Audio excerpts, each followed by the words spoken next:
start the show with Sava with Spurs. What happened at the weekend, mate? I thought you guys were winning the title. I know you didn't say this, but I'm gonna, because other Spurs fans did, I'm gonna say it to you anyway. You said you were winning the league. You said you were going unbeaten. You said you wouldn't lose to Wolves, and you got beat in the end. What went wrong, Sav?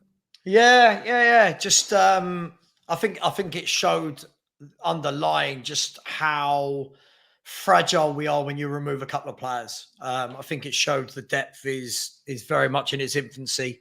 It needs a lot of work.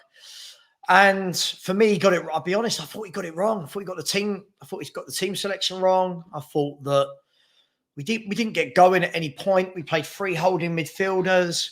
And for me, again, this backs up what I've been saying the whole time, why I don't think we're in title races, Terry, is because we have the tendency to put in performances like that. You're seeing Dyer and Davis back in at centre-half. And I said to you all along, we are one injury away from Dyer and Davis, right?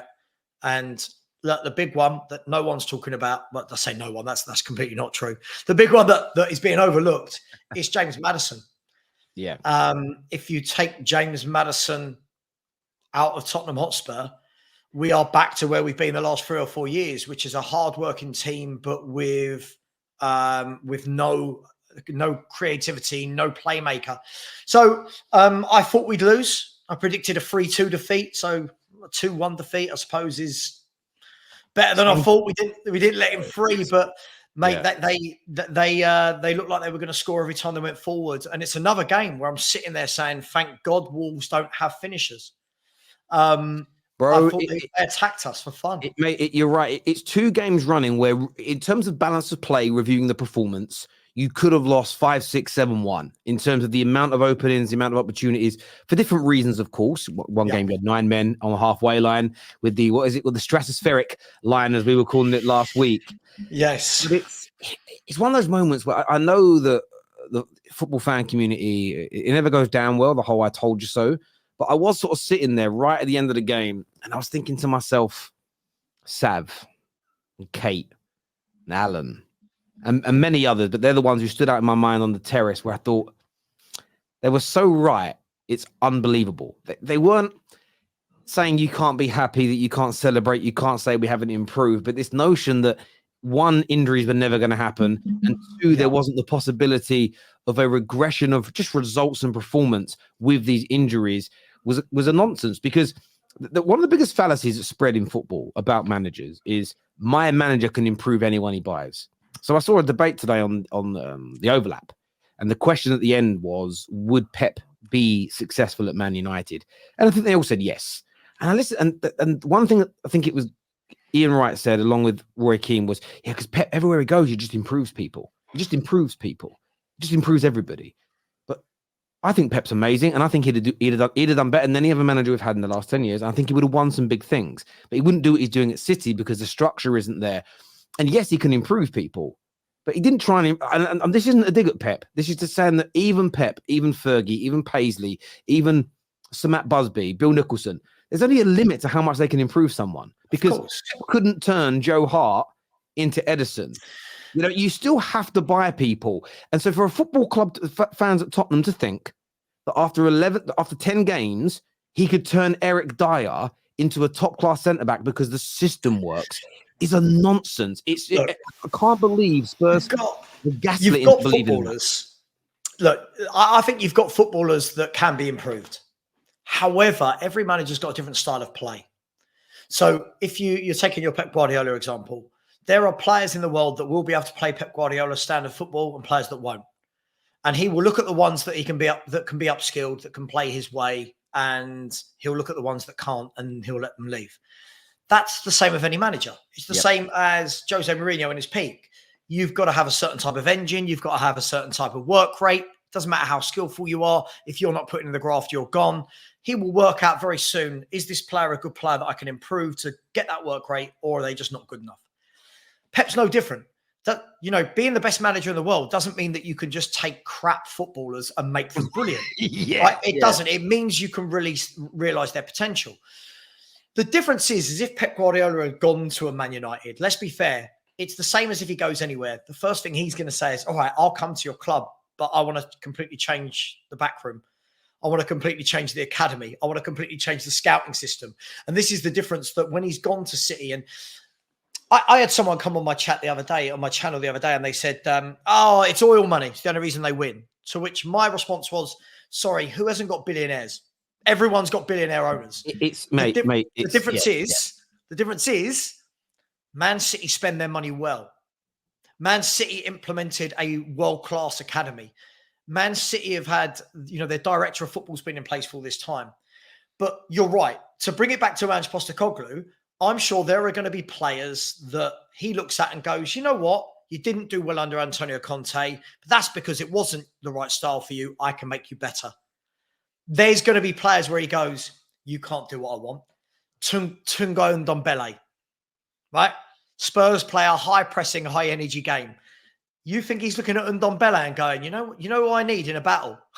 I need this guy. I need this guy who looks like he's 3 stone overweight and can't run. He's not. He's going to get rid of him. Exactly, mate. And that's why I think, yes, you can improve people. They can look good for a certain period of time. But Eric Dyer is always going to be Eric Dyer. Yeah. Maguire is always going to be Maguire at Man United. A lot of these, what you've seen from people over a period of time is pretty much as good as they're going to be.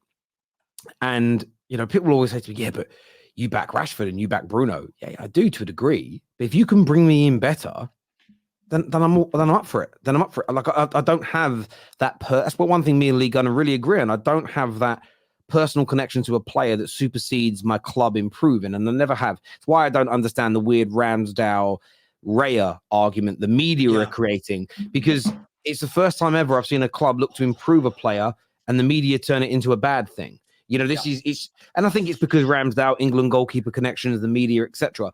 But yeah, I do think some Spurs fans had a rude awakening at the weekend. Almost, I can't believe this is happening, but it's because they were gaslit from day one. And what's unfortunate about being gaslit is that when you realize that you've been led down the garden path, it actually makes you enjoy the process and the games and everything else moving forward as much as you normally would, because you feel a little bit disheartened. And that's why if you keep your feet on the ground and stay humble early, even when you have these setbacks, because who knows how far Big Ange is taking you, even when you have the setbacks, you can remain positive. And I know that it sounds like yourself and Kate, you get seen as negative, but you're actually positive about the direction you're going in, but you just know it's baby steps.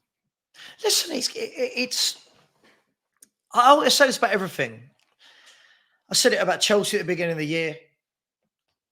I said it about Spurs. New managers coming into a club, whether they're given 1 million, 1 billion, 300 million, it doesn't matter, right? First of all, you've got to have time to implement your philosophy.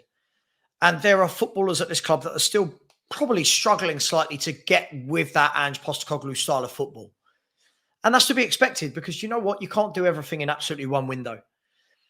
But for me, I think there's so much emphasis on the word positive and the word negative. I don't get it. I just think not every opinion needs to be positive or negative. I just think sometimes it comes down to common sense for me. Like, I get it. I know that word's illegal on the internet, bro. Chill out. I know, but it does, doesn't it? It's like, so I don't mind. Listen, look, over time, I don't mind if people want to call me negative for what I've said about Spurs. That's fine. But Terry, I've been called negative as a Spurs fan for the last 23 years under these owners, and I'm still waiting for something to happen for me to go, God, wow, I'm in the mud. I'm still sitting here waiting for that moment to happen. What's happened? It's the same as anything in life. Spurs have had a really good start to the season in those 10 games, right? But what that does is it clouds people's judgments to what's happening long-term and the bigger picture, as opposed to what is a good moment. And I get it. People want to live in that good moment. They want to have that feel factor. That's fine. And I'm not knocking that, and everyone's welcome to that feeling. I think as a slightly older Spurs fan who's been there, seen it and done it, I don't live in a moment. I look at the bigger picture and go, okay, yeah, I like it. And I keep doing this, Terry. We're doing that. I'm happy with that. We can keep doing that. That's fine. This season, get back into Europe. Next summer, then you get some better players and hopefully you're in Europa League, Champions League, whatever it is. The next summer you go again. But what's happened in that 10-game spell kind of made everyone a bit entitled, lose their mind over everything.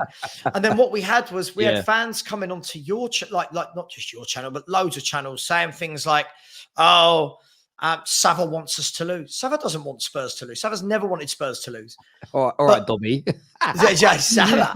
Talk about yourself with a firm. I love it. Sav. I love it. But no, but look, at the end of the day, Sava, this guy, I'd love us to win a league. I've never seen us win a league. Yeah. But at the same time, can I, as a grown-up football fan that's seen all these things, can I look at this squad, this manager, this team, look at our opposition, and can I, hand on heart, Terry, say that's a title-winning team if I've ever seen one? It's not, mate. No, and I agree with you. And the problem is, it's not about being right and wrong. And it never has. And sometimes we all get things right. We all get things wrong. It's very, very normal. But there is an obsession with it online now. And I've put a few tweets out in the last few days and given a few opinions on our next sort of talking point. It's a fairly good segue. We can just float about the two of them around what Sir Jim Ratcliffe is doing. So, yes, it wasn't my number one choice for Sir Jim to come in.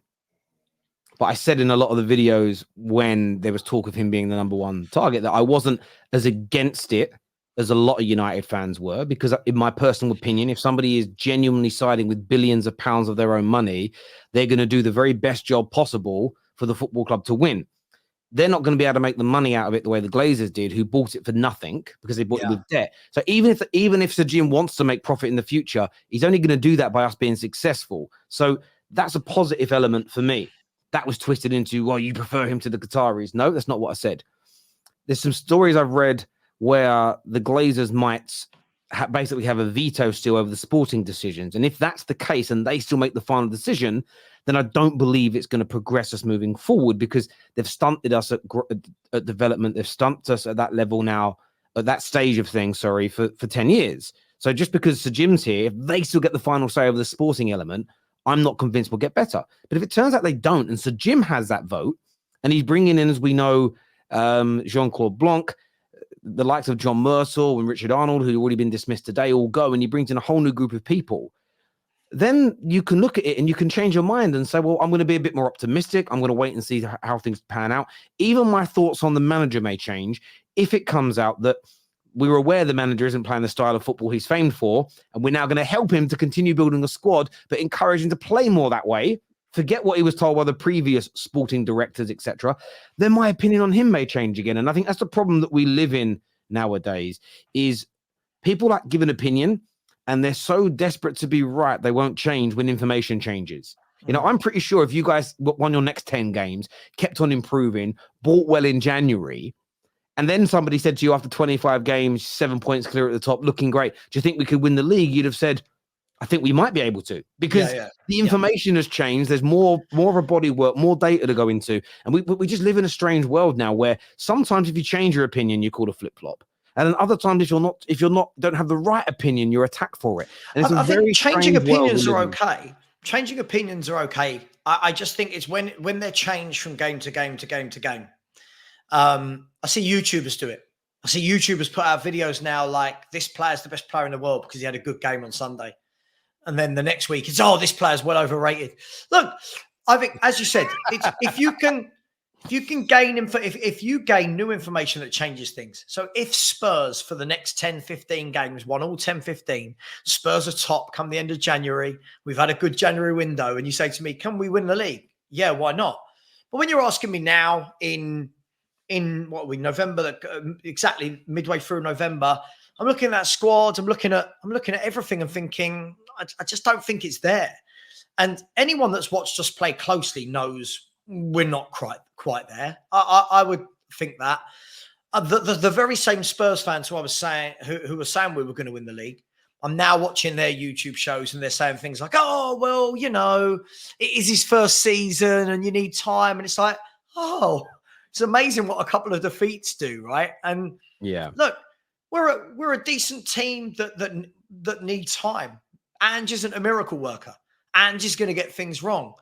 And it remains to be seen whether or not our chairman is going to back him. So, mate, 100%. And this is what I come down to. Even if the new owners come in, or the new part owners come in at Man United, and there is an improvement, I'm still going to sit there and keep my feet on the ground because I need to see far more evidence, far more facts, far more data, or whatever phrase you want to use, I don't care, that we are changing.